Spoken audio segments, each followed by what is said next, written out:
Hey, what's going on, everybody? My name is Matt Jarbo. This is Three Buck Theater, hopefully one of your many sources for movie news and commentary coming out of Hollywood.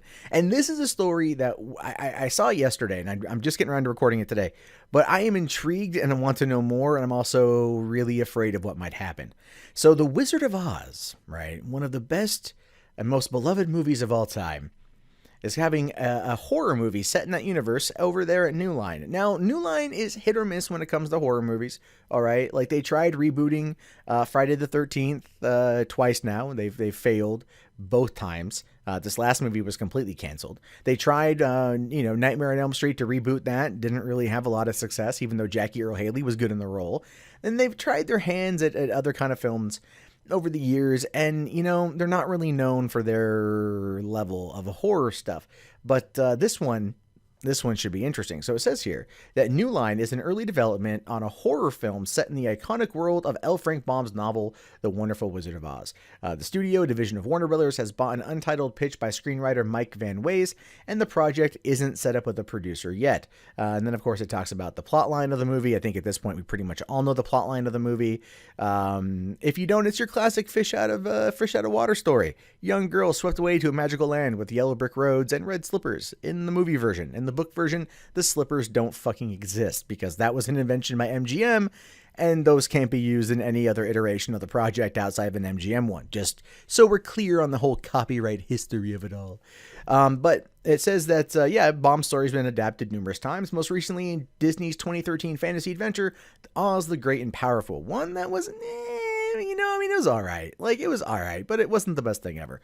Now, here's where it gets interesting. It says, along with Blumhouse, New Line has been on a roll over the past 4 years with modestly budget horror hits, including the Conjuring movies, the Annabelle spinoffs, Lights Out, and its adaptation of Stephen King's It, which comes out in September. It's also ignoring everything that Blumhouse has done, like the Purge movies, I believe like Insidious movies, the Sinister films. Those are all, I could be wrong on Sinister, but I have a feeling they're all from the same company. All right. But the point is, Blumhouse knows horror, and in this modern age does it well. Although I wouldn't necessarily call the Annabelle movies good or horror. The first Annabelle movie was laughably bad, and it was directed by the guy who did Mortal Kombat Annihilation. All right. And people were like, this was a pretty decent movie. No, it wasn't. You're wrong.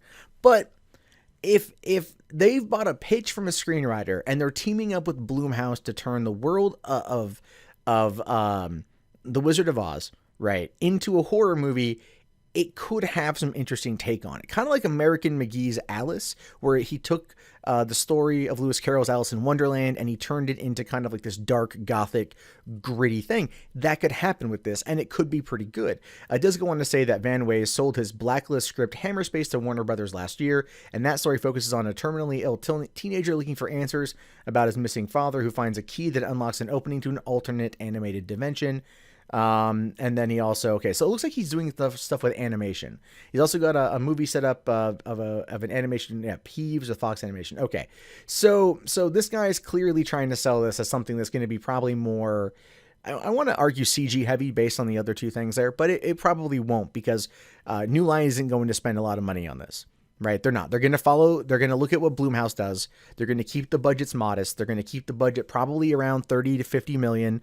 And that's a high estimate on my end. I mean, Christ, the first Purge movie was like 5 million or something, right? Blumhouse also did the Paranormal Activities. All of those had like $5 million budgets. Blumhouse is fantastic at taking an idea, giving it $5 million, and then just somehow finding a way to make it work. The Wizard of Oz might be a bit of a build-up. They might have to try a little bit harder to make it work in that regard. But then again, the bedrock is already there through pop culture. Now, if you're wondering how is it that they're able to do this, well, here's the thing, is the entirety of L. Frank Baum's works, I think there's like 13 novels in the Wonderful Wizard of Oz series. Those are all in the public domain. Dorothy, Toto, Scarecrow, Tin Man, The Cowardly Lion, The Wicked Witch, Glenda, all those characters are all in the public domain. Like I said before, is the ruby red slippers. That was definitely an addition by MGM, and I think there might have been something else they added in that's iconic. Right now I can't think of it, but that was something that can't be touched. Those are not able to.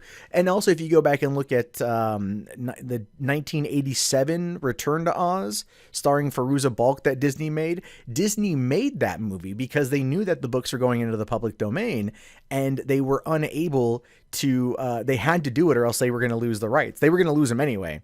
But they made the movie in order to make some money. So there's been multiple takes on the Wizard of Oz series out there for a multitude of years.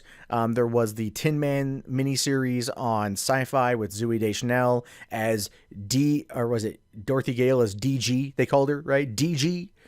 Stupid fuck. And she was in the OZ, stands for the Outer Zone. It was some dumb stuff. Richard Dreyfuss was like a fucking opiate addicted fucking wizard. It was weird. And then it just, yeah. But the point is, there's been numerous iterations of this series.